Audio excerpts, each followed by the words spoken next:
क्या doctor, so गए क्या? नाही, का काय झालं? काय नाही, मला तुमच्याशी लय महत्वाचं बोलायचंय. अहो डॉक्टर, किती हलगर्जीपणा करता. एक दिवस बीतल तुमच्या अंगावर. कसला हलगर्जीपणा? कशाबद्दल बोलतेस तू? रेश्मा वहिनीची डेड बॉडीला पण मी तुम्हाला वाचवलं, पण आता तुम्हाला कोण वाचवणार? बॉडी सापडली म्हणजे पुरावे बी सापडतात. ते मी बघत असते ना क्राईमच्या मालिकांमध्ये. आणि सुरेश बापूंची डेड बॉडी नीट लपवलं, तुम्हाला काय झालं होतं? अगं मी का बॉडी लपवू? माझा काय संबंध आहे त्यांच्या डेड बॉडीशी? तुला काय म्हणायचं मी? अगं काहीच काय वाटत नाही का तुला बोलताना? हे जरा तरी विचार करायचास ना. बरं त्यांची डेड बॉडी लपून माझा काय फायदा होणार आहे? मग त्या दिवशी तुमच्या बुटाला लागलेलं रगत? अगं मी तुला सांगितलं होतं ते एका पेशंटचं रक्त आहे. एका लहान मुलाचा गुडघा फुटला होता, त्याचं रक्त बुटावर. आणि हे शेवटचं. इथून पुढे रेश्माचा विषय काढायचा नाही. आणि तू आहेस कोण? डिटेक्टिव्ह आहेस? सीआयडी आहेस का? पोलिसांनी ही केस सॉल्व्ह करायला तुझ्याकडे दिली नाही ना? ते करतात ना त्यांचं काम. तू का काळजी करतेस? डॉक्टर, मला तर आता लयच काळजी वाटते मंजू दीदीची. तिला तर आता धक्काच बसला असणार आहे सुरेश बापूंचं असं कळल्यावर. तू काही काळजी काळजी खेळतेस का ग? तू नको तिची काळजी करू, मी आहे ना तिची काळजी घ्यायला. ये तू.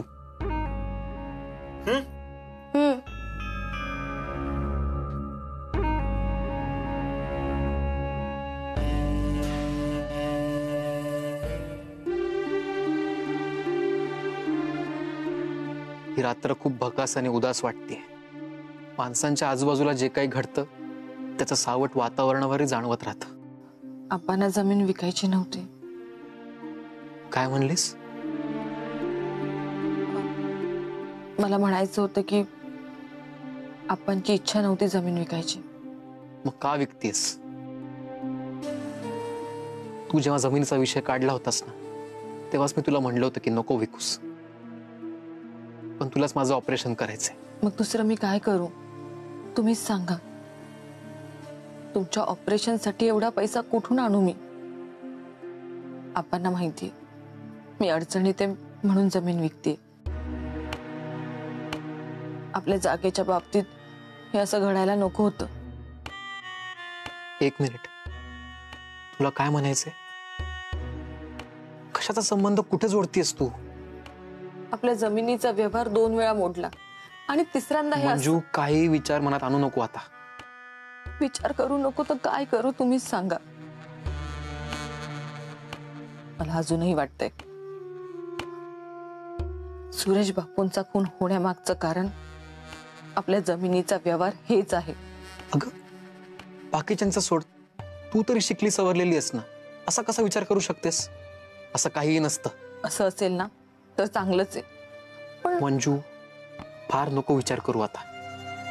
तू जास्त विचार करतेस ना, त्यामुळे अशा गोष्टींवर विश्वास ठेवायला लागलीस. धीर धर जरा, नक्कीच काहीतरी चांगलं घडेल.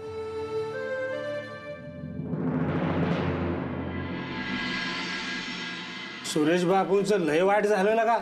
लका जंगली जनावर अशी माणसाची उचलून न्यायला लागली. माणसाने रातचं बाहेर पडायचं कसं? अरे रातच कशाला पाहिजे? दिवसा ढोळ्या उचलून नेलं. एवढा दांडगा माणूस, त्या जनावर पुढे काय चाललं नाही त्याचं कोणाला माहित? जनावर घेऊन गेलाय का खून केलाय? काय झालं? कसली चर्चा चालली आहे? डॉक्टर, तुम्हाला काय कळलं का त्या सुरेश बापूंच्या बद्दल? हो, काल आलंय माझ्या कानावर. तुम्हाला काय वाटतं डॉक्टर, काय झालं असेल त्यांचं? खरं तर तुमचा या गोष्टींवर विश्वास बसणार नाही, पण पण काय डॉक्टर, बोला की. तुम्ही कधी अपशकुनी जागा वगैरे याबद्दल ऐकलंय का? ऐकायला कशाला पाहिजे? डोळ्यानं पाहिलंय. त्या तिकडं वडाच्या पलीकडं 2 जागा आहेत. तो जो कोण घेईल तिचं घरदार डाबऱ्यात जाते. मला हा सगळा प्रकार यातलाच वाटतं. म्हणजे सुरेश बापू मंजुळाची जागा विकत घेणार होते. त्यांनी ऍडव्हान्सही दिला होता, पण जागा विकत घेण्याच्या आधीच त्यांच्या बाबतीत हे असं झालं. तुम्हाला हे सगळं कसं माहिती डॉक्टर? अहो, माझा एक पेशंट सांगत होता. तो ऍक्च्युली मंजुळाची जागा विकत घेणार होता. मी त्याला म्हटलं माझ्या या गोष्टींवर अजिबात विश्वास नाहीये, पण तो मला सांगत होता की ती जमीन विकत घेण्याआधी त्याने कुठल्या तरी गुरुजींना दाखवली. गुरुजींनी स्पष्ट सांगितलं जमीन विकत घेऊ नका, नाहीतर तुमच्या घरात काहीतरी अनर्थ घडेल. त्याने जमीन विकत नाही घेतली, तो वाचला. पण सुरेश बापू मात्र असो. खरं तर मी तुम्हाला सांगणार नव्हतो, पण तुम्हाला सगळ्यांना माहितीये मला गावातल्या लोकांची किती काळजी वाटते. माझा या गोष्टींवरती अजिबात विश्वास नाही. आणि तुमचा नसेल विश्वास, पण आमचा आहे ना. बरं झालं तुम्ही आम्हाला हे सांगितलं, किमान ह्या पुढे कुणाचा जीव तरी जायचा नाही. आमचं नशीब चांगलं म्हणून तुमच्यासारखा देव माणूस या गावात आला. अहो नाही, माझं नशीब चांगलं म्हणून मला या गावकऱ्यांची सेवा करायला मिळते. बरं चला, कोणाचा नंबर आहे? माझा आहे डॉक्टर. फार गुडघे दुखतात. या चेक करतो. सावकाश. लकांना आम्या वहिनींची अवस्था भगवान झाली आहे लगा. बापूंची बॉडी बघून त्यांनी फोडलेला हंबरडा आहे का नाही, काळजाचं पाणी पाणी झालंय माझं.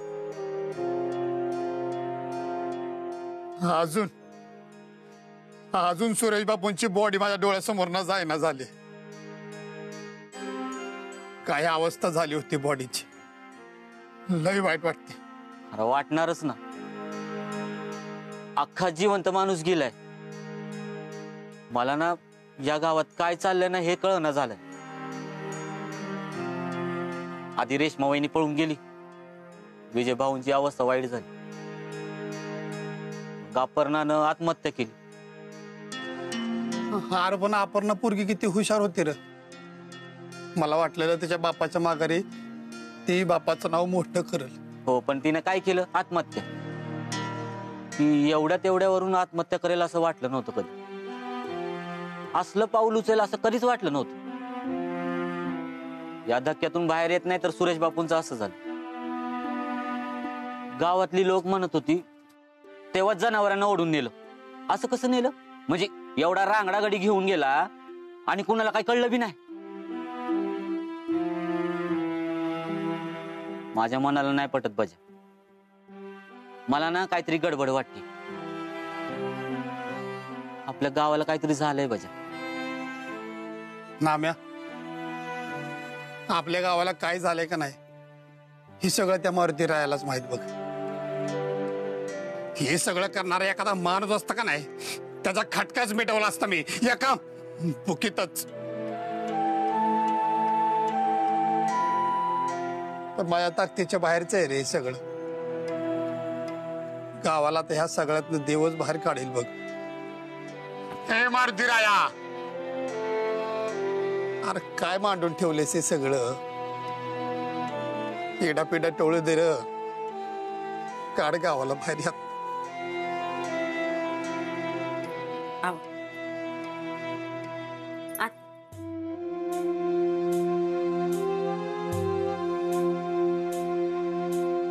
आव मी काय म्हणते, तुम्ही कामावर जरा जागसूत झोपत चला.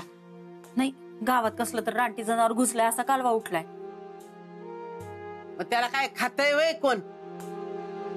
त्याचा आजा शिकारी होता. आणि हो बघा, तू एक काम कर, त्याच्याकडनं बंदूक घे आणि फुकणी म्हणून वापर आणि बस चुलीला जाळ घालत. वापर होत नसला तर हाय. अगं ती बंदूक हाय म्हणून नोकरी टिकली आहे माझी. आव मी काय म्हणते, तुम्ही कामावर जाताना कुणाला तर संघ घेऊन चला. आणि तुम्हाला जी खोली दिली ना त्या खोलीतच बसून राहा, अजिबात बाहेर येऊ नका. नाहीतर मी असं करते, बजा भाऊशी बोलती. हा, ती जर तुम्हाला रोज सोडायला आला तर.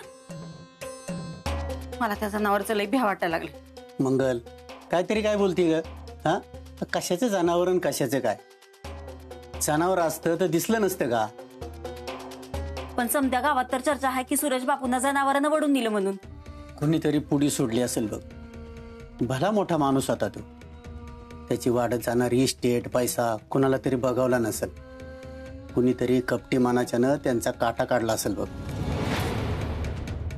मी तर लगीन झाल्यापासून ते आज पातर या गावात कधी ऐकलं नव्हतं की एवढा मोठा माणूस जनावरांना वडवून न्यायलाय. बारकं पोरगा असं तर ठीक आहे ना, पण एवढा मोठा माणूस, हे नक्कीच काहीतरी करणी बिरणीचा प्रकार आहे. येऊ का? ये ना संजू, विचारायचं काय त्यात? ये बस. मंजू, संजू आलाय बघ, त्याच्यासाठी सुद्धा चहा आण. संजू, त्या गिरायकाचा मृत्यू कशाने झाला काही कळलं का? नाही ना, सगळे त्यांना जनावरांना ओढून नेलं होतं असं म्हणतात. या गावात हे जे काही घडलं ना, त्यांना सगळे लय भेलेत. अंधार पडला का कोण घराबाहेर निघायला मागणं झालंय. बायका तर बारक्या पोरासनी दिवसाचं बी घराबाहेर सोडण्यात त्या लय हादरल्या त्या गावातली माणसं. बघा पोलिसांचं काय म्हणणं, त्यांचा तपास कुठपर्यंत आलाय? त्यांच्या हाती बी अजून काही लागलं नाही. बघा हे घे. संजू, बरं झालं तू आलास. मला तुझ्याशी जरा बोलायचं होतं. आपण माझ्या जमिनीला नवीन गिराईक शोधूयात का? तुला माझी परिस्थिती माहिती आहे ना, सध्या मला पैशांची खूप गरज आहे रे. काय झालं? तू इतकं शांत का आहेस? काही बोलत का नाहीयेस? मंजू, जमिनीचा व्यवहार करणं, तिच्यासाठी गिराईक शोधणं कामच आहे बघ माझं. मला आवडलं असतं तुला मदत करायला, पण आता तुला कसं सांगू, तुझी जमीन इकली जाणं लई अवघड आहे बघ. असं का बोलतोयस? काही झालंय का? गावात चर्चा पसरली आहे, तुझी जमीन अपशकुन आहे. काय? सुरेश बापूंचं जे काही घडलं ना, ते तुझ्या जमिनीमुळेच घडलं असं म्हणतात लोक. ही तर अशा चर्चा लगेच पसरतात, आणि अपशकुनी म्हणल्यावर तर कोणीच जमीन घ्यायला पुढे येत नाही बघ. अरे पण हे सगळं खोटं आहे. अशी कशी अपशकुनी? हे सगळं गावातल्या लोकांना कोण समजावणार? यांना आळीचा आजगर करायची सवयच आहे बघ. खरं काय खोटं काय तपासून बघावं असला विषयच नाही काही. नुसते अफवा पसरवायच्या. अरे पण या अफवांमुळे मला किती सहन करावं लागतंय, आणि हे लोक अजूनही मलाच त्रास देत आहेत. काय बिघडवलं मी यांचं? मला हेच कळत नाहीये की माझ्याशी कोणती चूक झालीये, त्याची एवढी मोठी शिक्षा मला भोगावी लागते. या सगळ्याचा ना मला कंटाळा आलाय. एक झालं की एक काही ना काहीतरी अडचण चालूच आहे. हे सगळं कधी संपणार आहे? संपेल, सगळं संपेल. आतापर्यंत धीराने उभी राहिलीस ना, अजून थोडा वेळ, अजून थोडा पेशन्स ठेव, सगळं ठीक होईल. मंजू, मी बघतो गिराईक होईल काहीतरी. एखादं तरी गिराईक असेल जे या सगळ्या गोष्टींवर विश्वास ठेवत नसेल. घावल कोणतरी, तू नको काळजी करू.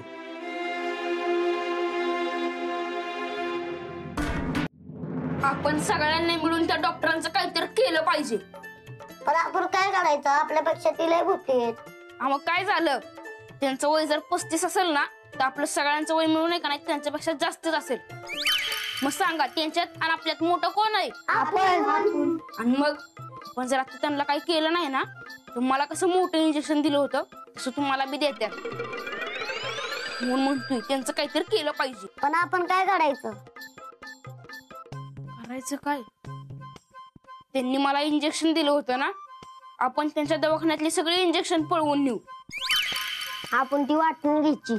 आमचं नाना म्हणत होतं पिकावर रोग पडलाय, मी त्याला इंजेक्शन देणार. आमचं रेडको बी सारखं वाढवते, मी त्याला इंजेक्शन देणार. अभ्यास करायचं सोडून कसल्या गप्पा चालल्यात रे? गप्पा मारायला येत आहे वय इथं?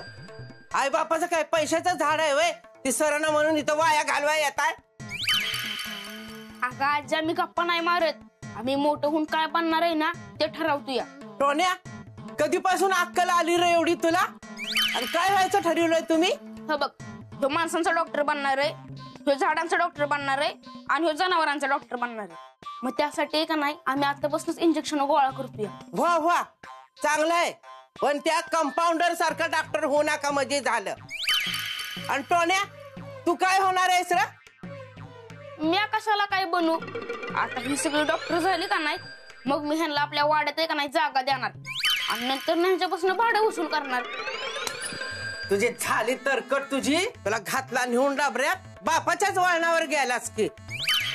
खान तशी खापरण, बाप तशी लेकर. वाडा भाड्याने द्यायला तुझ्या काय बापाचा आहे वय वाडा? मग कुणाचा आहे? वाडा माझा आहे, आणि मी तो कुणाला देणार नाही आधीच सांगून ठेवते. आलाय मोठा वाडा भाड्याने देऊन पैसे खाणारा.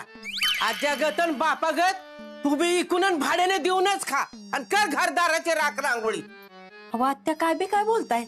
लहान आहे अजून, त्याला काय कळतंय एवढं उरागताय? तर बोळ्याने दूध नाही का पित तो? त्याच्या आज्यानं बापाने समजा आयुष्य कर्ज फेडण्यातच घालवलं आणि तुझ्या पोराला बी आता तीच ठेवायला लागलं या. टोन्या बसा रे, तुम्ही अभ्यास करत बसा. नाही, मी आता बाहेर खेळायला जातोय. टोन्या वाड्याच्या बाहेर कुणी बी जायचं नाही, बाहेर जनावर सुटले. आणि पोरांनो तुम्ही बी तुमच्या घरी जावा, उगाच तुमच्या आई बापाच्या जीवाला घोर नको. आणि तू बी चला आतमध्ये चल.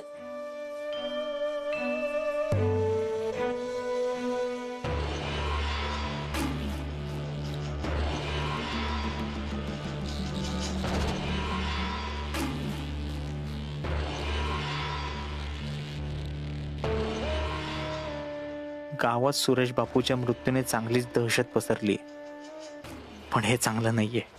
याने माझ्याच कामात अडथळा निर्माण होईल. गावातले लोक जितके निर्धास्त असतील तितकंच मला माझं काम करायला सोपं जाईल.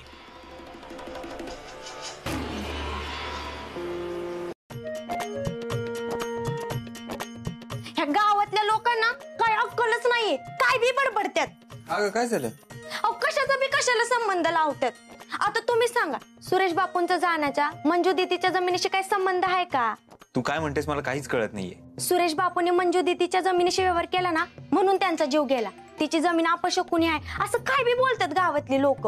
काय? अगं ही सगळी अंधश्रद्धा आहे. गावातल्या लोकांनी अशा गोष्टींवरती विश्वास नाही ठेवला पाहिजे. तुम्हीच सांगा गावातल्या लोकांना समजून, ते काय बी बोलतात. गावातली लोक ना एकतर लय येडी, इथं काय घडेल ना काय बी सांगू शकत नाही. येऊ का?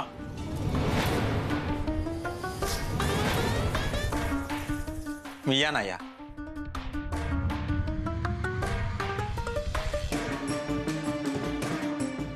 मी इन्स्पेक्टर रणजित चव्हाण. आधीचे इथे इन्स्पेक्टर होते, त्यांच्या जागेवर बदली म्हणून आलोय. अच्छा बसा ना. नाही बसायला नाही आलो, चौकशीसाठी आलोय.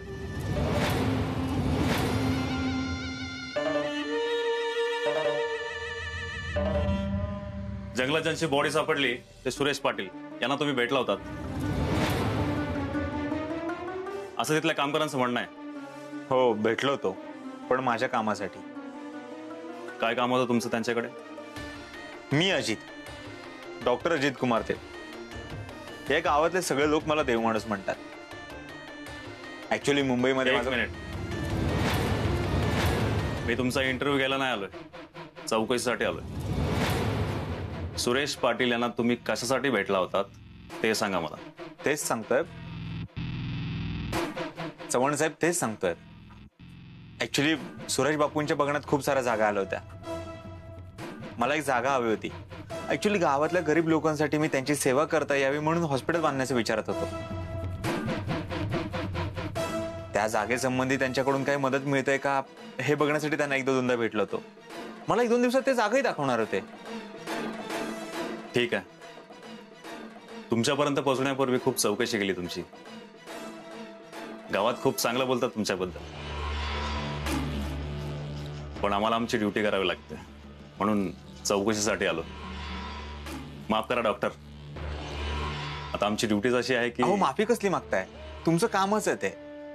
या उलट तुम्हाला कुठलीही चौकशी करायची असेल, काहीही काम असेल, तुम्ही मला बिंदास कधीही त्रास देऊ शकता. मी तुम्हाला पूर्ण सहकार्य करेन. तुम्ही लोक बोलतात अगदी तसेच आहात. भेटून छान वाटलं तुम्हाला. चला येतो. थांबा ना, आपली पहिलीच भेट आहे. माझ्या दवाखान्यातही पहिल्यांदाच आलाय. चहा तरी घेऊन जा. डिंपल नाही नको, नंतर कधीतरी. आता खूप कामं बाकी आहेत. आणि हो, ते आरोपीचे फिंगरप्रिंट्स पण मिळण्याची शक्यता आहे. त्याचे रिपोर्ट्स पण बघायचे आहेत. तुम्हाला हवं असेल तर तुम्ही आत्ताच माझे फिंगरप्रिंट्स घेऊन जाऊ शकता. डॉक्टर तुम्ही फारच चेष्टा करता. मी आरोपीचे फिंगरप्रिंट्स बोललो, तुमचे नाही. माझ्या आधीचे ऑफिसर देशमुख यांनी तुमची मदत घेण्याचा सल्ला दिला होता. कोणीतरी तुमच्यासारखं माणूस सोबतीला असणं बरं असतं. काही मदत लागली तर कळवतो. चला येतो. हो.